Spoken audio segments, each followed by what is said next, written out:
Hello, everybody. Welcome to the Alex Cuesta Show. How is everybody doing out there on this November 23rd of 2022? Yes, if you are an astute listener, we are recording this on Thanksgiving Eve. So I want to first give a nice shout out to everyone. Have a happy Turkey Day. Be safe tonight. If you are going out, tonight is a big night to go out. Be responsible. Don't be an idiot. And don't fight any leftist losers because, they're all out there and they're going to be angry people. But before we get into anything fun, please give us a like, share, follow, subscribe, give us 5 stars on Spotify, iTunes. Spread this word of mouth. Go find us on the socials at the Alex Cuesta Show. Dave, hi. Hello. What's going on with you, kind sir? I'm looking at way too many sales. That's what's happening with me. Going with having to get Christmas gifts and just looking at things in general, it's an issue, and I'm afraid for my wallet right now. Yeah, you've sparked me because you were talking about Crystal Palace had a Black Friday sale going on, which is your favorite EPL team. And I decided to go look up Man City sales, and I regret that because now my kids aren't going to get gifts this year. So they might be screwed. But overall, no, everything's going well. I'm actually really pumped this week, but I have to shout out last week's show first because last week we had a really good show. If you're a content creator and you have not listened to last week's show yet, then you might be getting left behind. We had Bobby Umar, keynote speaker, inspirational, motivational speaker, 5-time TEDx speaker, and he just really gave us an insight onto his journey and a lot of really good and helpful tips on how to grow your audience. And honestly, Dave, the most I got out of it was just grind your ass off, work harder than you think you can, and you will be successful. Honestly, so definitely go listen to that. It was a lot of fun. It was a lot of fun. And this week, we also have a guest on that is a lot of fun. Someone who I have a lot of admiration for because they're stepping up to the plate when, we are in a current battle, an ideological battle, and one that is probably harder to fight than any physical battle because it's a battle of thoughts. And right now, the side that I think all three of us share a belief in has been on the back foot, and we've been losing for over 30 years. They have gone, the people with gender ideology, queer ideology, critical theories have infiltrated higher education, and now we're starting to see the effects of it trickling down into our secondary schooling, primary schooling, that's high school, middle school, elementary school. But we're really fortunate that we have people that are willing to stand up and put their necks on the line and use Twitter, which is a powerful source to get information out. And we have someone who created a Twitter profile that does a fantastic job. I want to introduce everyone to Inside the Classroom, the Indoctrination bird dog, who is doing a fantastic job putting up videos exposing people in the classroom that are pushing gender and queer ideology upon kids. What is going on, my man? Not a whole lot. I'm grateful to be with you guys tonight. Certainly grateful to have you on. And, you are someone, and we're Dave and I are committed to this cause. We had on Billboard Chris a few months ago. We're having you on, and we are firmly in the corner of what I think we all kind of share about the abuse that is going on with kids in classrooms and how it needs to stop, very much so. And I just want to ask you because, right now you're choosing to remain anonymous, and I'm fine with that because I think it's important that we keep people like you protected, that you don't get doxxed, that you have the ability. We see what's going on with Libs of TikTok, and her name got out there, and she is fighting constant battles right now. So I think it's important. And I have to ask you right now, because this is a big deal. What made you start up Inside the Classroom? What did you see that made you say, hey, I have to step up and do this? Because it's not easy to do what you're doing. So, for me personally, it was, I saw what Libs of TikTok was doing on, social media and the stories that she covered. And I come from a very conservative area where, obviously no area is immune to this gender ideology and this critical race theory being pushed onto children. No area is immune from that. However, it is not near as invasive here yet. And so when I would see things being posted on Twitter and on social media, at first I thought it was a bit of a, conservatives kind of blowing it out of proportion to a degree. And then when I started digging into it a little bit more, because I went into education, and as I started to dig into it a bit more, I realized actually how bad this is, and that it isn't just conservatives bringing up some conspiracy theory. I wished it was. That would be great. Yeah. That would make my life a lot easier. I could just go on about my day without having to worry about this. However, that's not the case. And as I started to go down the different rabbit holes, I realized how widespread it is, that it's not just an issue that we see, what's on social media. Like what you see on social media is only just a glimpse of what is actually happening. And so, I have young children. And so as I watched what they're doing to children, and the emotional manipulation that they use to push this stuff onto children, and then to use children as pawns in this ideological war and political war, I had to step up and I had to start, exposing, because I can't just sit back and watch this happen to any child. Yeah. And if I'm able to help just one child avoid this and be rescued from it, then I feel like I was a success. Ultimately, I want to be able to enact change and bring awareness.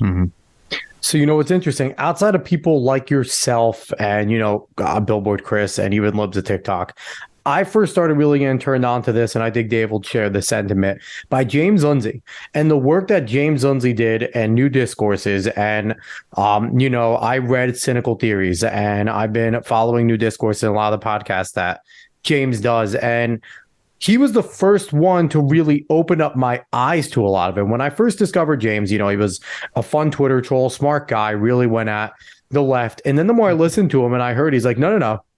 I'm not on the right. I hate you guys too. I'm just someone that sees how screwed up everything is and how far the left has gone. And basically that the right is still crazy, but at least they're crazy with principles. They remain the same crazy. I can side with people who remain the same crazy and have some sort of moral ground. And, and James is someone that kind of opened my eyes to it too, because he's a guy that openly says, hey, I voted for Barack Obama twice. I would do it again. And anyone that has, he still considers himself a traditional liberal Democrat. And if there's someone like that out there that is seeing this and we agree with it, then that kind of puts me in a corner of, hey, maybe there is something to this. And I wonder, has James been an influence on you? Have you spoken to James at all about the work that he does and the work that you do? Yes, James Lindsay is a phenomenal person. I have a lot of respect for him in the work that he's done to uncover the critical race theory, because they'll say critical race theory is not being taught in schools. That's obviously the biggest lie. The actual course, no, the legal course is not being taught in elementary schools. Absolutely not, obviously. But the framework which it uses is absolutely being taught through social emotional learning. It's always, I find it always crazy when they say like, oh, it's not being taught. That's a law thing. And it's like, okay, so math isn't really being taught because kindergartners aren't learning calculus, because it's essentially the same thing. If they're not learning the college level version of it, then it's actually not getting taught in those schools. I find it such an asinine argument. Yeah, it's absolutely stupid. And it's a deflection point. Because it's easy to just say, oh, that's a legal course. It's a very good way to shine it and say, oh, we're not actually using emotional manipulation on your children. Absolutely not, because we would only do that in a legal course. But James Lindsay, I first learned about him through Twitter, and that was after he'd already written, Cynical Theories, and then Race Marxism. I can't remember the Race Marxism was the red second cover. one. Yeah. What's that? Race Marxism. Yes, the race Marxism. I knew it had Marxism, and I could see the cover. But I could not think of the name. But yeah, and I actually bought those books because I really, I first listened to them through the audiobooks, and then I bought the books. Mhm. But I actually met James Lindsay at a conference, and him and I have communicated back and forth, Awesome. and I really appreciate what he's done because when you have somebody like him who he has the background from like you said from more moderate Democrat. Yep. Who can recognize these issues and then is a very intelligent person. Yeah. And is able to break it down in a way that, anybody could understand it. He's incredibly important in this fight. And anybody who can't see that will not be able to actually win the fight because we have to understand what we're up against. Yeah, certainly. And I take it back. I didn't hear James on Twitter first. I actually heard him on Glenn Beck first. And it wasn't him. It was when Helen Pluckrose, who is also not on the right, and Peter Boghossian, who might be the only person that would consider right wing, wrote the grievance studies. And that was when they decided to see if they can get absolute bullshit academic, quote unquote, peer reviewed articles published into major educational publications. And lo and behold, they just proved how much of a fraud the whole peer review system is. And I think it also inspired James more to delve into education. And if you've seen James over the last, 5-6 years, you have seen his evolution from trolling academia to holy shit, there's a real problem here. Yeah. And we are now dealing with unabashed Marxism, where Paulo Freire is running rampant in our education system. And that's the thing. And the thing that, I don't think people understand, many people don't know Paulo Freire, Henry Giroux, all these important people to our education system that have just destroyed it from the inside out. Now, when you do your videos, are you seeing basically exactly what James describes in terms of the influences of those individuals and other people like Herbert Marcuse and all those types of things? Absolutely. It's quite interesting to see it in real action. And I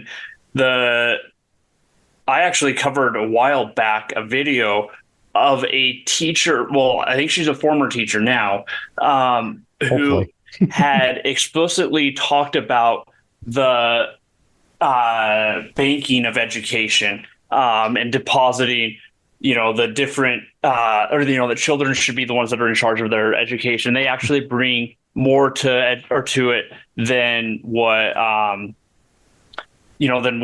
they what has been previously thought of. Yep. Well, yeah, it's not teacher and student. It's, teacher, student, and student, teacher. We have to think of it that way, that we're not only the ones teaching, right? Yep. And the students are the classroom should be student led, and they need to be culturally responsive teaching, which then connects directly to social emotional learning. So all of this is directly followed by what Paulo Freire, taught, and Henry Giroux and the likes, and Karl Marx. Obviously, Karl Marx was where Paulo Freire was inspired, or who inspired Paulo Freire, like the major part of his inspiration. Mm-hmm. And what I find really interesting is that these people, these teachers, they think they're actually, and this is my theory, they think that they're actually doing what's right because that's what they've been taught. Yeah, they've been taught, that we are an oppressive country, we're an oppressive nation, and we need to liberate, that and Marxism, transform, liberate, and cut against the normative. That's the other one I see a lot. Yep. And help to liberate. There's two real main groups that they focus on. African Americans or people of color. They've kind of looped them in now, and Native Americans kind of have also been put into that. And for people that don't know, people of color is quite literally just colored people reworded. It is the racist ass left that segregated people and had slavery in the South, just doing it again, using it just wordplay. Sorry, I didn't mean to cut you off. Go ahead and finish. Sorry about that. That's exactly it. And so what's really interesting is the whole framework that they've been taught, the culturally responsive teaching, I'm all for recognizing different cultures and backgrounds in schools. Mm-hmm. I'm all for that. Mm-hmm. As long as it doesn't teach that one group or the other is an oppressor or the oppressed, and each group is recognized at an equal level, not equity, none of that crap, but there's not one group that's held above the other. And I'll take it almost a step further. I'm okay with acknowledging that one group at one point did something fucked up to another group. Like, that is A-okay to me. If you want to sit there and say, hey, white Europeans, when they saw brown people, really tried to take them over, and we saw it, a lot of Catholics tried to spread Catholicism and push it on people because they saw them as savages. You could teach that because that's a part of proper history, right? But that doesn't have to go into, well, now every single person that is a Catholic, that is a part of Europeans, are bad to this day. I'm like, no, things happened. That's history. We've learned from it. And now we are a better civilization for our faults and learning from them. Exactly. And the thing with it is, my take on it is it needs to be age appropriate. Yep.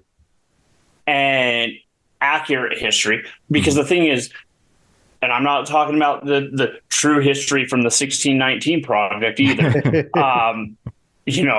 Obviously that's hyperbole. We understand. But it needs to be taught, again, age appropriate, and it needs to be taught in a way that aligns with actual factual history. And, because our country is not without errors in its history. No country is. It's just not. No country is. Yeah. Because we're a fallen people, but we have to recognize that a preschooler does not need to be told that blacks are oppressed because at one time blacks were oppressed. So I have to ask you, though, what age is it appropriate for gender queer to be assigned in the classroom? Is no age? Is that a option? Because no gender queer ideology should be pushed on kids. Have you read gender queer? You can teach, and I've said this before, and I think I will get people that will disagree with me on the right. This is my more moderate side coming out on this. I honestly am okay. Say, for example, if my child is in school and they have a teacher who is gay and is married, and the teacher talks about his husband and leaves it at that. It ends there. And they say, oh, my husband. Then, and the reason why I'm okay with this is then it provides the opportunity for my child then to come and talk to me and ask me what about, why does Mr. Smith say he has a husband? Then I can have that conversation with him. Yeah. I'm not, because everybody's like, oh, well, the right's homophobic. I'm not. But I don't think the teacher should be then saying, oh, yeah, my husband, and then go further into the relationship with their husband. And I would say the same thing about a heterosexual teacher. It has nothing to do with my child's education. It just doesn't. Nope. No. And, and the thing is, too, and it's people on the right. Most people on the right are in your side. They don't care if they're gay, if they're straight, even if they're trans. It's not a big deal. Live your life. But if you're preaching it, I'm a Christian. I would not want a teacher in there going to a Muslim kid, telling them why it's wrong that they're Muslim and they should follow Christianity. That's wrong. That's wrong. That's not for a teacher to do. They are there to teach their specific curriculum and to answer questions about the curriculum. Now, if questions pop up about certain aspects of their life, they have to gauge whether it's appropriate to talk about that to a kid. And any sane adult should know what's appropriate to talk about to certain age groups. And if you don't have that understanding of what's appropriate to talk to at the age group you're teaching, then you should not be a teacher. Yep. Leave the classroom. Leave the field. Get out of there. Go become an activist. Go become an activist. There's plenty of them. Go do that. Don't do it in the classroom. Yep. I'm all for, if you want to have political activism, you go do you, but leave it away from children. And the problem with their activism, and that's why children are very much vulnerable to this, is they use, like I said earlier, they use emotional manipulation. Children are very sensitive to emotions. And most children, they'll say, oh, well, you got to have social emotional learning because children can't recognize emotions. And I call BS on that. My 4-year-old, who right now is asleep on my lap, he is able to recognize, like, if I go from being, just normal talking to kind of more quiet, he'll be like, Daddy, why are you sad? Or Daddy, like, and it would be if I was sad, or Daddy, why are you mad at me? Or why are you mad? Yeah. Like they recognize emotion. They're not stupid. Yeah. But so we don't need to use this emotional manipulation on them. So have you seen in the videos and the research you do, are teachers and educators, administrators taking advantage of COVID-19 to kind of push more of this social emotional learning, this diversity, inclusion, equity, and quote unquote, the importance of it? Because, I've seen some stuff in politics where they flat out have said things like, well, we could talk about Klaus Schwab. He's definitely a political figure in the World Economic Forum, that COVID-19 makes an unprecedented opportunity to reshape the world and economics and how we see it. With your research, are you seeing that coming out with teachers and administrators saying, hey, we have a chance here to use social emotional learning to really connect with these kids and do all that type of stuff? Absolutely, I have. What I find really interesting is, so the biggest connection, I guess, that I see is they'll say, well, children are traumatized because of COVID-19. Mm-hmm. Anytime you hear the word traumatized, that's code for social emotional learning needs to be used. And so they'll say children are traumatized. And so we need to help them to be able to get back social and emotionally before we can get them academically. Well, there's two problems with this idea, and I'll go more into where I've been seeing it. But first, who closed the schools? Yeah, who closed the schools? Second, the social emotional learning isn't actually going to address that. And there's been webinars that I've watched where they'll hint at this, where now is the time to start really worrying about racial justice and people of color, students of color have been the most affected by the pandemic in learning. Well, that's because you diptwads closed the schools and put them further back than they've already been because of your indoctrination and teaching them that they're oppressed so that they have no desire to actually learn.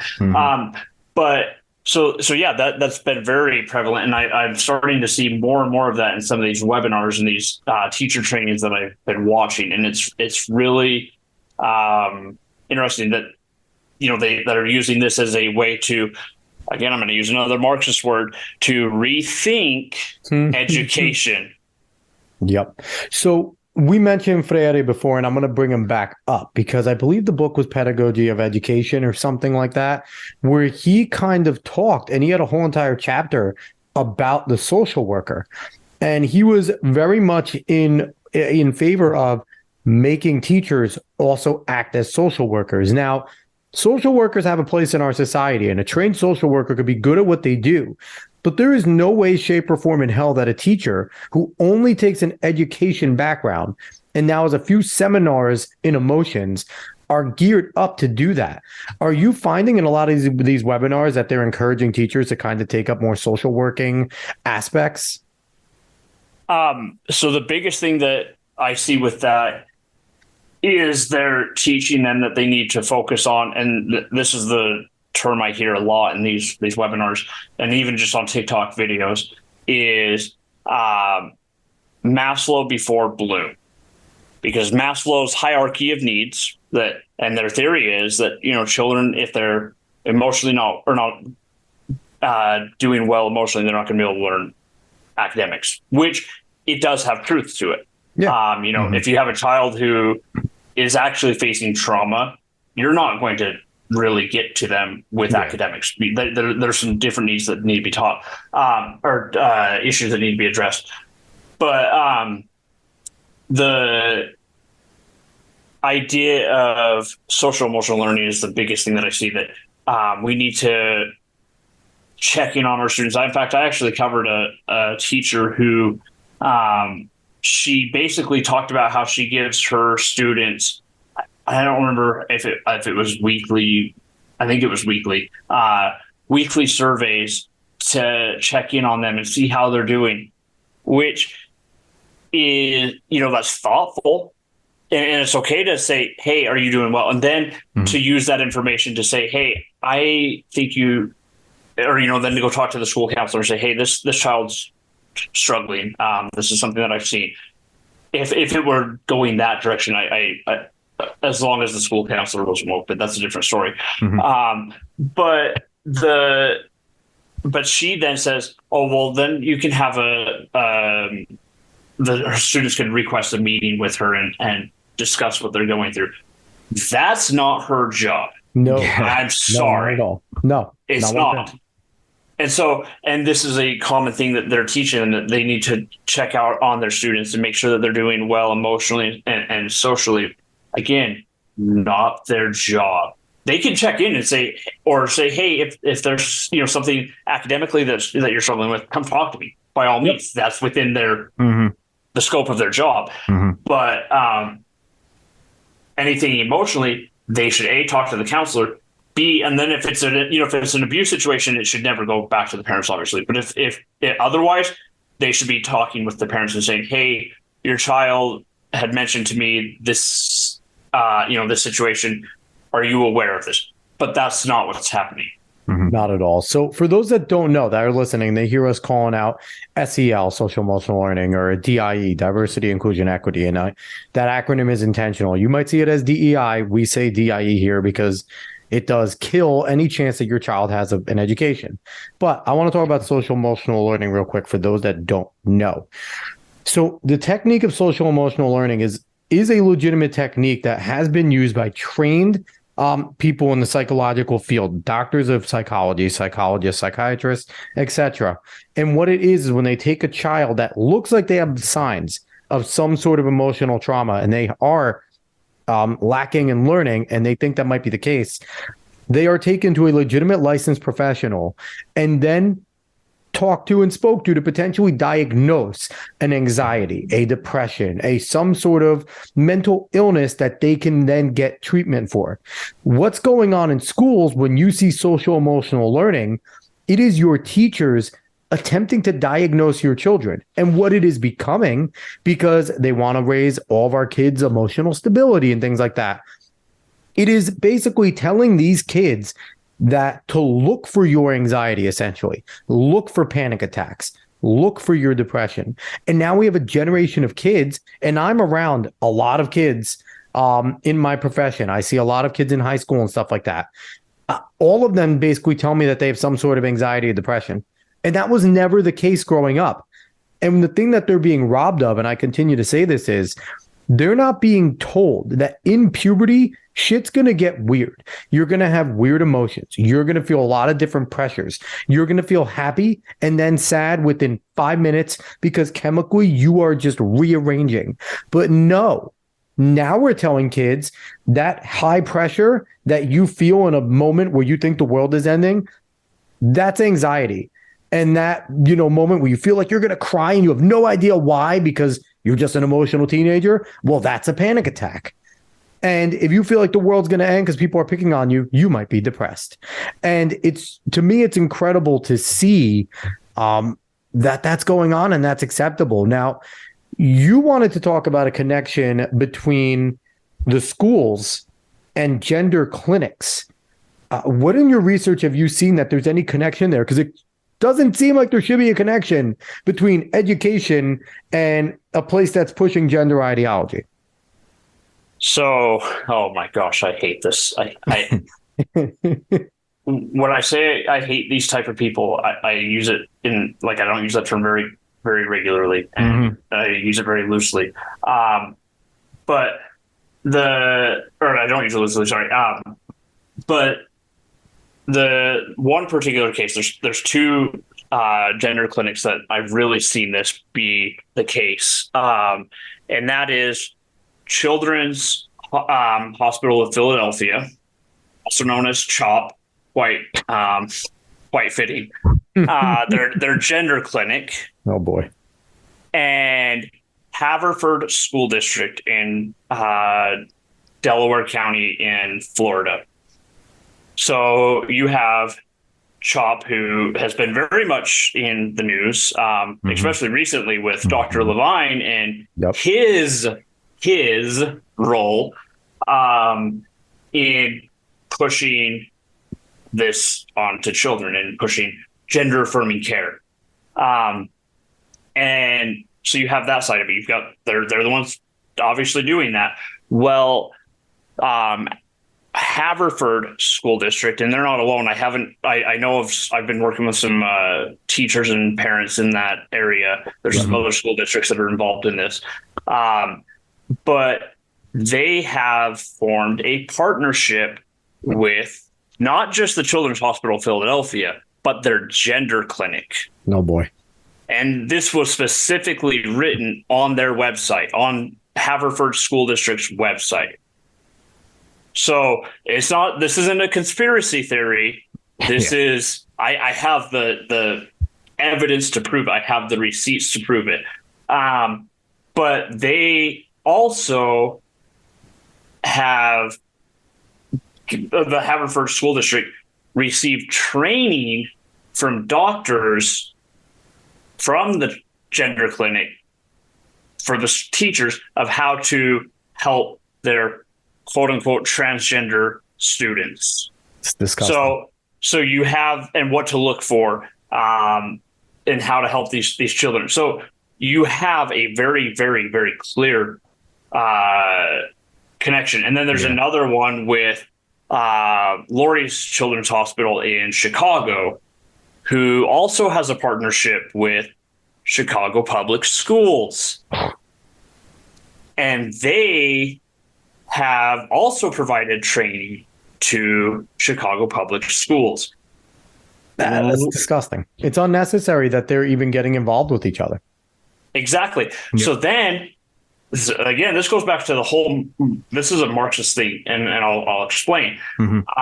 So you have these clinics, and these aren't just them deciding to do this. This is being led by the CDC. And the reason why I say this is because you have the CDC, who has connections in these different districts throughout the country, and they are sponsors of certain school districts throughout the country. And their whole objective is to get community or school community healthcare. Like, they want schools to have healthcare providers in the schools. That's the CDC's objective. That is their goal. And so again, it goes, because their whole thing is the holistic child, which anytime you hear holistic, you know that you're dealing with Marxism.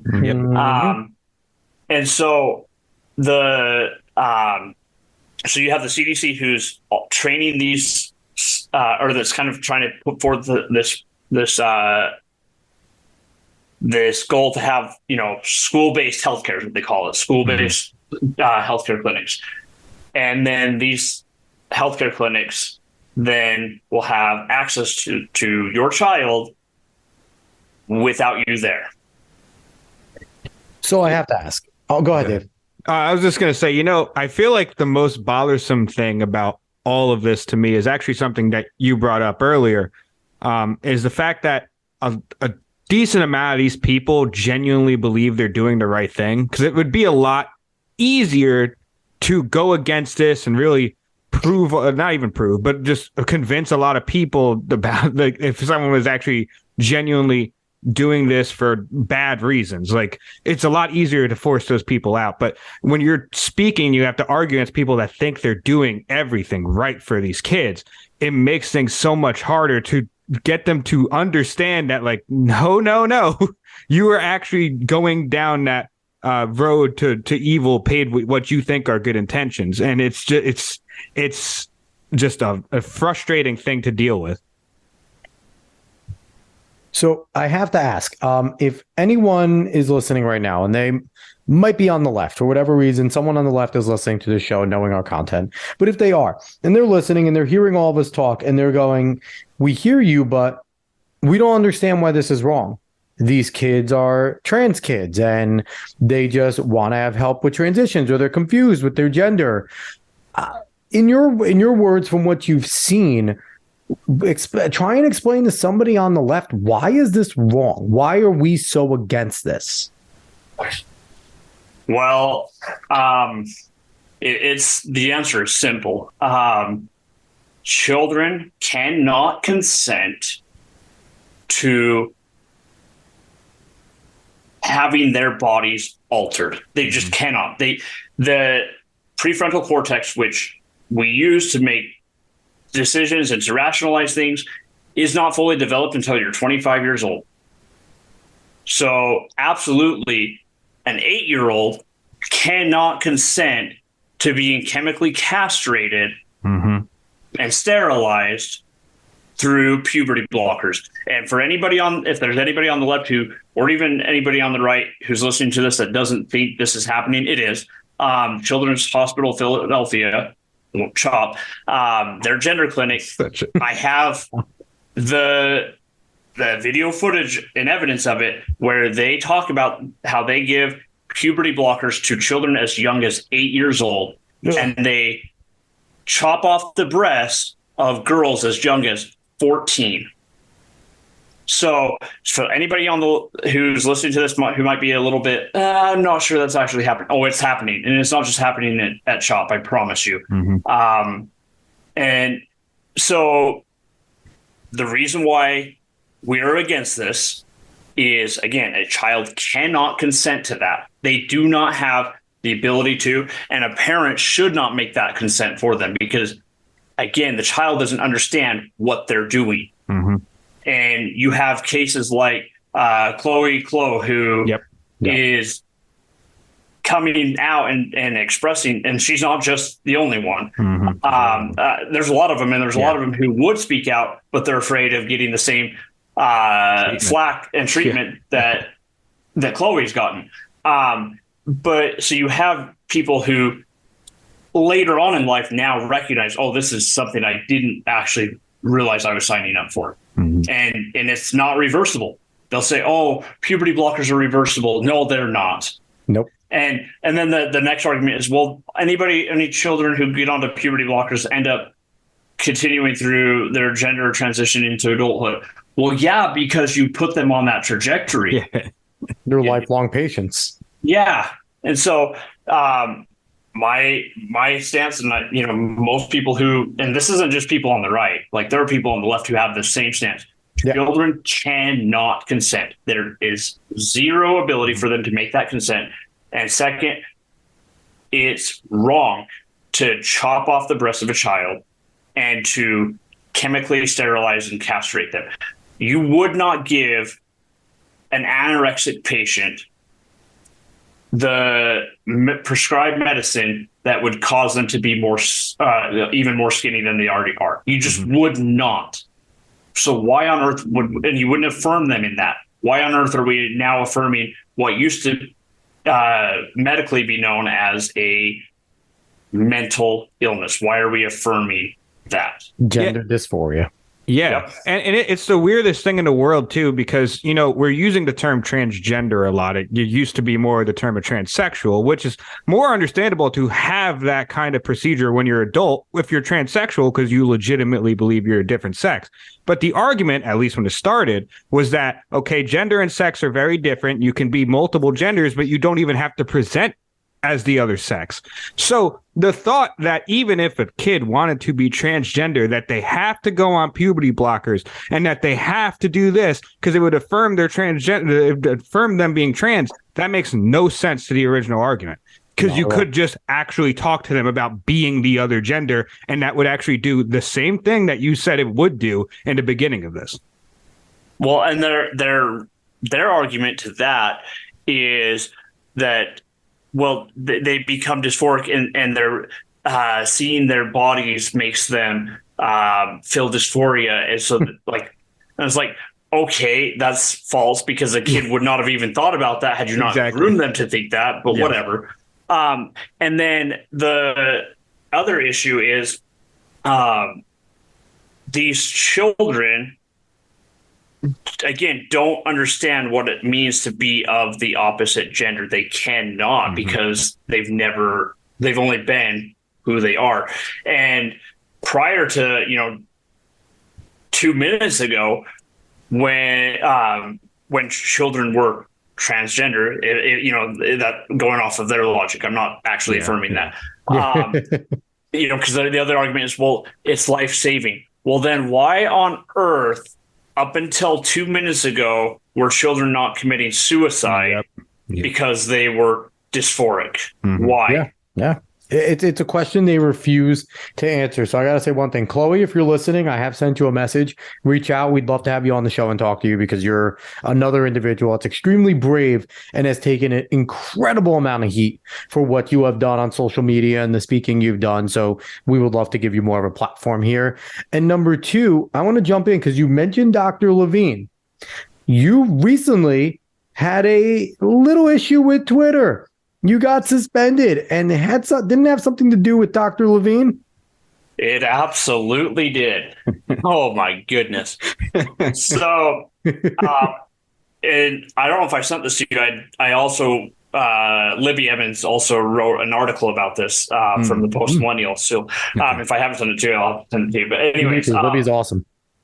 But so a little while ago, I had covered again, what was called, so I don't know if you guys are familiar with medical trainings that they'll do for like doctors and whatnot, but they're called grand rounds. And it's where these different doctors will go and they'll have a training basically, depending on what they're doing. So Dr. Levine was doing one with Stanford, and he talked about how states are in the way of them butchering children and sterilizing children. Oh my God. How dare states protect children within their sovereignty? How dare they? How dare you? And so I had tweeted out about that a while ago. Well, then I've been covering, a lot of these issues with the different gender clinics and showing evidence from the doctors from these clinics of what they're doing. And so about 2 weeks ago, I put together a thread of, Dr. Levine and what he thinks, and then showed the grooming experts that he wanted us to listen to and for the states to get out of the way of. And I called him, how dare I do this? I called him Mr. Levine. And so because of that, I got suspended and locked out of my Twitter account until I decided to repent and delete the tweets, which I didn't intentionally actually mean to do. I was trying to go back and see how much longer, because it gave me a time frame of when I'd be locked out and when I'd be back in. And anyways, I ended up accidentally deleting one. I was like, so I was stuck in limbo of, well, you deleted the one, and appealing the second one. So I was like, oh, well, whatever. I've already deleted the one. I'm just going to go with it. Yeah. But anyway, so I got back on and I just shared the same thing. But yeah, I got locked out of Twitter for calling Dr. Levine Mr. Levine on the same day that the Babylon Bee was reinstated for doing the same Yep. for calling him Man of the Year. They got reinstated finally. On that same day, I got locked out of my Twitter account. So I'm extremely curious because Dr. Levine came from the Navy, and I wonder, do they still call him sir or do they have to call him ma'am now? I'm actually really curious about that, what the protocol is in the military. We know our military is woke now, so I guarantee it is ma'am at this point. So I want to ask you before we get out of here, because I think what people need to realize is it sounds like we're being extremely tough on the trans community, and we're not. Genuinely, I don't give a shit. I don't think anyone here cares if you are an adult trans individual. That has nothing to do with me, with your personal life at all. And I think a lot of people come at this to the point where they see the issues that a lot of people in the trans community have mental health wise. There's a ton of it. And when you start to add kids into it, people automatically get a little more emotional, get a little more sensitive. And if you're telling people, yeah, there's kids that may be trans, and we really need to start guiding them and helping them so that they have better mental health when they're older, people really fall for that. And I just want to, kind of ask you, where should that line be? Because I think we're all in agreement. Kids can't consent to puberty blockers. Kids should not be getting genital mutilation, which was unacceptable by everyone around the world when we heard that Muslims are doing it to women in Muslim countries, and the African nations did it. We've all, gawked and gasped, and, our country, like, how savage, and how here we are doing it to kids. But where is that line of caring for kids that genuinely are curious or maybe truly are having trouble with figuring out what sex they are through puberty? Where's that line between caring for them and guiding them and abusing them? So my take on it is this, that the line should be loving your child, like as for coming from a parent. Mm-hmm. If I were in this situation, loving your child and loving them for who they are, and helping them to recognize that they may feel different. And, I think a lot of this, especially with children, is because they were groomed to think that way. Because it was this, why are we just having this big epidemic all of a sudden? Yeah. Mm-hmm. But the thing is, I refuse to affirm that. I'm sorry, especially with the child. I refuse to affirm. Mm-hmm. I will love and I will support my child.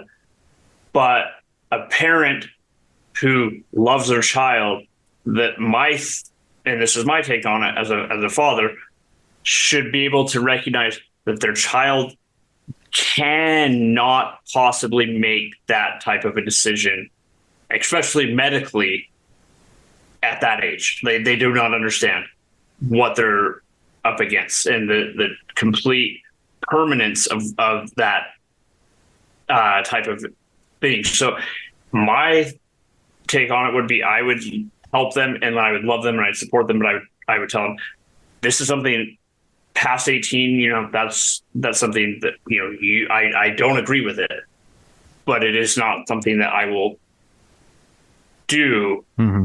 I will not give consent to a doctor to do that to you while you're a minor. I refuse. And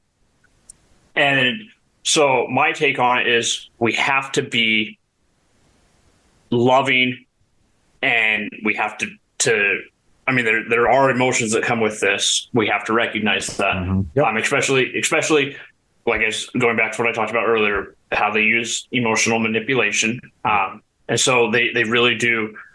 But I would much rather focus on other underlying mental health issues, because a lot of times that's what's happening is you have children who they do have mental health challenges, and there's the puberty side of it that you talked about earlier, like the hormone changes, but then there are mental health issues, which are very, very prominently found in children who, quote unquote, are transgender. And COVID certainly didn't help our young kids with mental issues. I fully admit that. We can't all place the boom on mental issues. Obviously, the teachers are having an effect on it, but we were certainly going to see a boom in it anyway with what the teachers' unions did to kids regardless. Sorry to cut you off. Exactly. And so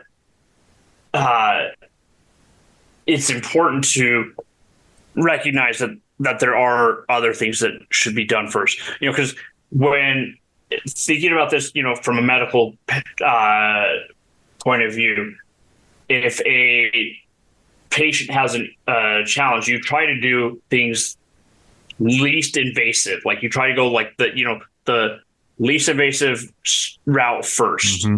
So why on earth would we just start suddenly putting them on puberty blockers? That's not the least intrusive. I'm sorry, it's just not. And neither is chopping off the breast.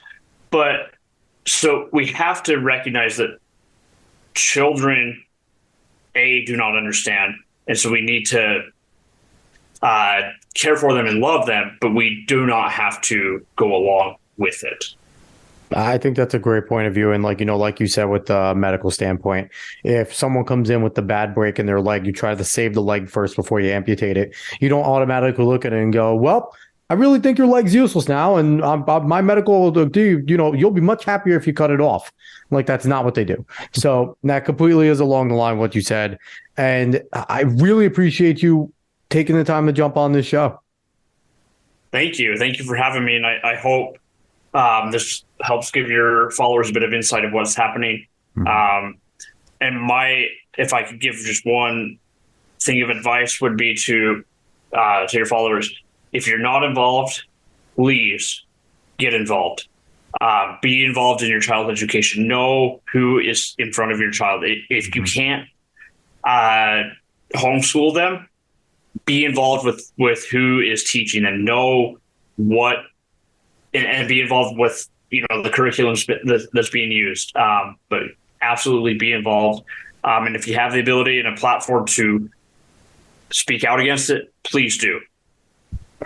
It's great advice, and I find to be bizarre advice that we have to tell parents to be involved and to know what's going on with their kids in school. Maybe that's because we came from a mother who was very involved and was on top of us growing up in terms of what we were doing all the time. But man, that shouldn't have to be advice for parenting. We're all busy, but know what your kids are doing in school. That is good advice. Dave, do you have anything before we close out? No, this is a great conversation. I enjoyed the hell out of it, and I think it's extremely useful information, especially with like how bad things are truly. Because when you say that everything on Twitter is actually small compared to what's happening, usually social media amplifies. It doesn't really undersell, and that's an issue. So it's good to have this information out there. It's good to understand what is happening and how to call it out and at least fight back against it in some way, because this can't be happening to our kids. It'll just ruin a whole generation. So again, our guest was Inside the Classroom, the Indoctrination Bird Dog, giving receipts and exposing gender and queer ideology being pushed inside of classrooms. Anything that you would like to shout out before we go on? Any plugs, any handles?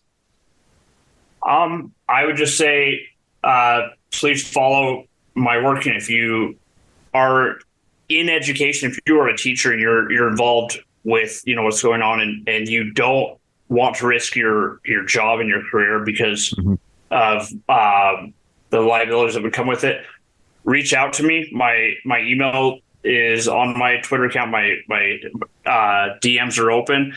I will keep you anonymous. I will hold your identity separate. But if you have a tip and of things that are happening, or a parent, if you've had an experience with things that are happening in your school or in your district, reach out to me. Again, you don't have to be, your identity can be kept anonymous, and make sure that this is ended. Yeah. Again, really appreciate what you're doing. If I could say anything to end out to anyone that's listening is be brave. Be brave. This is the right thing to do. You're on the right side of history if you're defending children and not having their genitals mutilated. I will promise you that. There aren't many guaranteed things in this world, but the one thing I can guarantee is that protecting children, not giving in to the Marxist idea that childhood innocence is a myth, and making sure that they're not forced sterilized and that they don't have their genitals mutilated is the right thing to do. So, like I said, you don't have to be like David and I. You don't have to put yourself out there. You could do amazing work and have great reach, just like I Inside the Classroom has. We are happy to keep this individual anonymous because they do amazing work, and they do the work that they do because of how they are.